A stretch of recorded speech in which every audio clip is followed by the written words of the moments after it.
Hello and welcome to the online graduate practicum forum for spring 2017. My name is Michael Knox and I am a graduate student in the Master of Arts in Interdisciplinary Studies program in the Department of Occupational, Workforce, and Leadership Studies at Texas State University. The title of my practicum is the University of Texas Student Veteran Services. The purpose of my practicum was to help develop a comprehensive database for processing and tracking student veteran demographics, grades, and state and federal benefits in order to better serve the University of Texas system of veterans. The location was the fourth floor of the Student Services Building. My first learning objective was to measure academic performance and utilization of benefits. Next, to act as an advisor for student veteran groups. Thirdly, to have working knowledge of the issues most confronted by first-year student veterans. And lastly, to help prepare and give written and oral testimony at legislative hearings. The need for the practicum. The need for empirical data to drive policy regarding student veteran outcomes has allowed me the opportunity to learn about the SVS and how the policies, procedures, and advising of the department affect UT student veterans. I chose this field because there is a lack of information on the secondary outcomes of student veterans that limits those tasked with supporting them.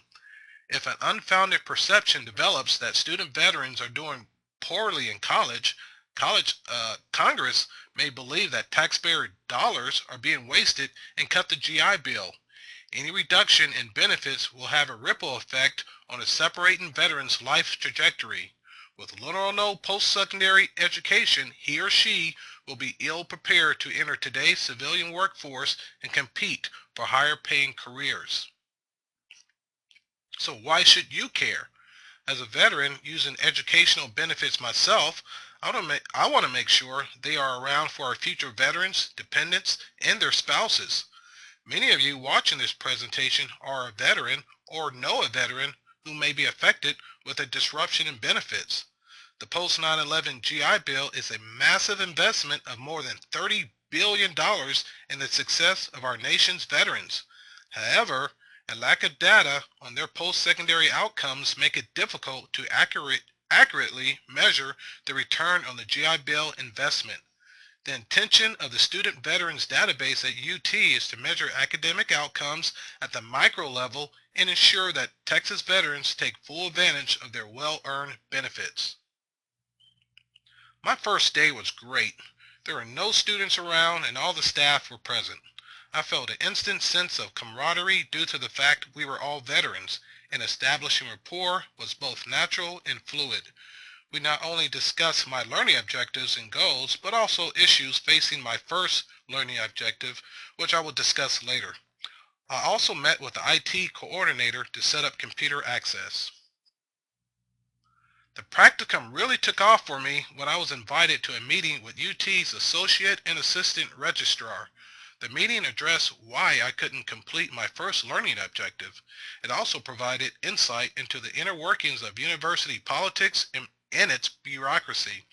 The basic issue was for them to give us database access to see the veterans or their dependents taking advantage of the state benefit called the Hazelwood.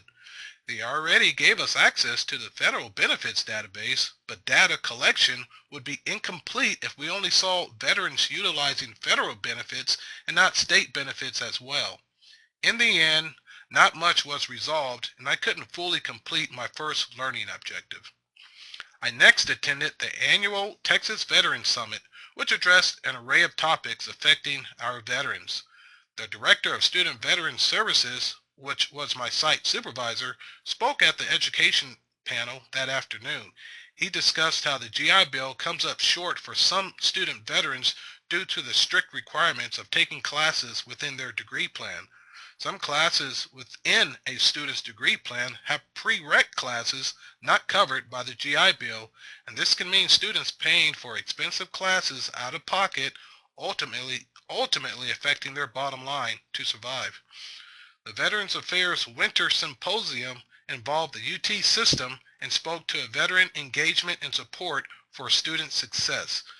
This was a website that veterans and service members can go for a one-stop shop for college courses that will be transferable to all participating Texas universities. The intent is to minimize wasteful courses service members and veterans take that do not transfer. Student veterans have unique issues. This research design studied a group of 13 student veterans transitioning to higher learning and identified themes common to all.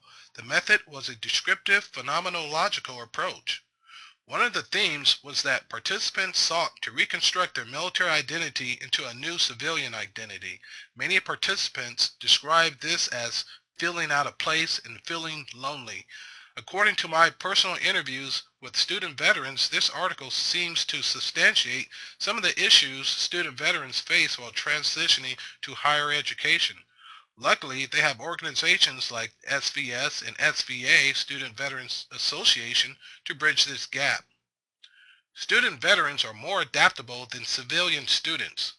This research design with a survey method helped me by understanding that student veterans function worse than civilian students in the fitting in domain, but there were no significant differences in emotional adjustment, productivity, and social engagement domains.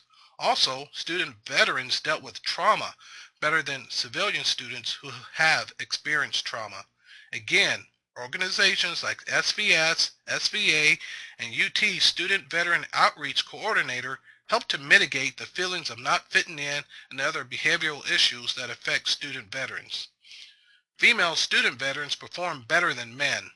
This research design with a multivariate analysis examines why men are more likely than women to follow the complete persistence pathway to attain STEM degrees. But women are as persistent as men once they expect a major in STEM. My preliminary research has found that female veterans on average outperform men by 0.2 of a point. Like a chameleon, my strength was to adapt to my surroundings. I learned and improved my skills in politics by engaging with high-ranking UT officials. In doing so, I believe I came off professional, respectful, and competent.